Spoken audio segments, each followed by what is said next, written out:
shan dabeecadood oo gabadhu ku nici karto ninka. dabeecad ahaan ninka iyo gabadha mid kasta waxa uu jecel yahay in ruuxa uu nolosha u yeesho dhammaan tilmaamaha qof banu aadam lagu ammaani karo iyo wax kasta oo wanaagsan oo xidhiidhkooda guur ku waarin kara, sidoo kalena dhisi kara xidhiidhkooda jacayl. inkastoo ay hubaal tahay in gabdhu ay ku nici karto dabeecadaha ninka, before muuqaalka bilaabin waxaan rajaynayaa inaad nagu soo biiri doontid si ay ku soo gaaraan muuqaalada xiga. Number 1. Baqaylnimada. Baqaylnimadu waa laba nooc, mid la taaban karo iyo mid aan la taaban karin.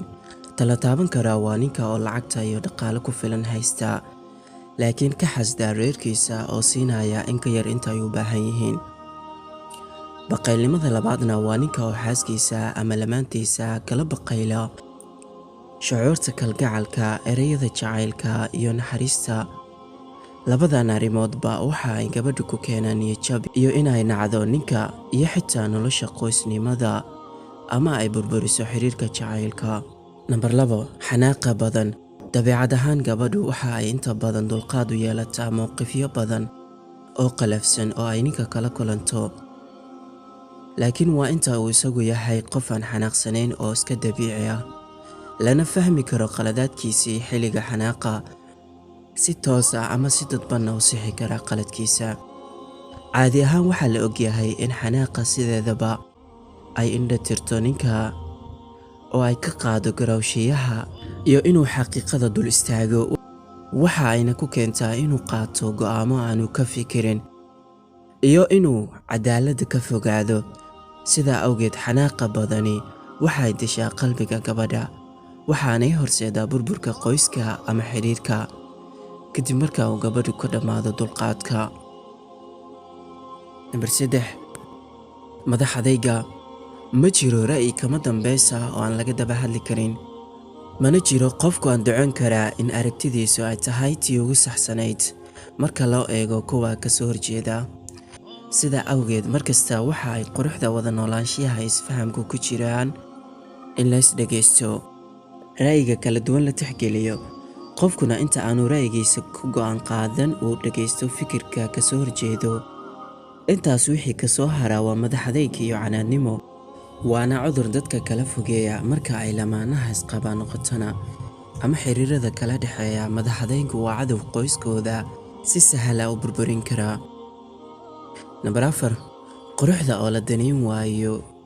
gabadhu dabeecadahan waxa ay u dhalatay jacaylka wax kasta oo qurux badan, waxaana ku beeran ruux ah in ay mar kasta muuqaalkeeda kor ahaan qurxiso, labaskeeduna xarago ahaado.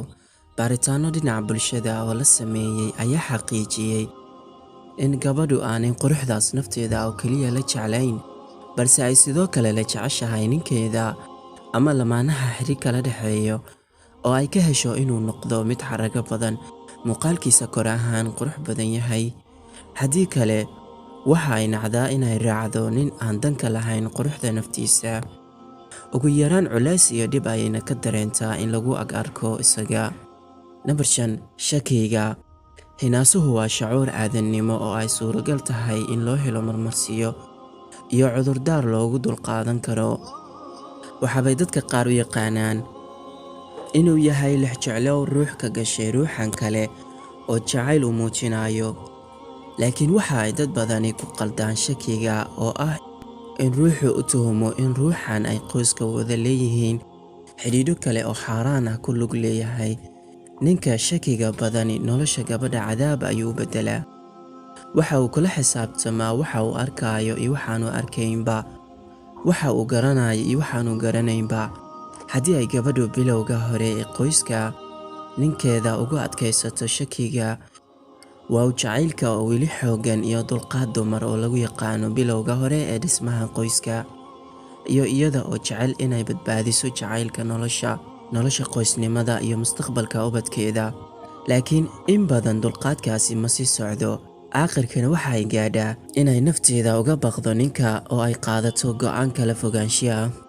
ninku waa inuu marka hore naftiisa u kalsoonaado oo u xaqiijiyo inuu awood u leeyahay in xaaskiisu kaga filnaado baahida nin kale dhinac kasta ha ahaatee.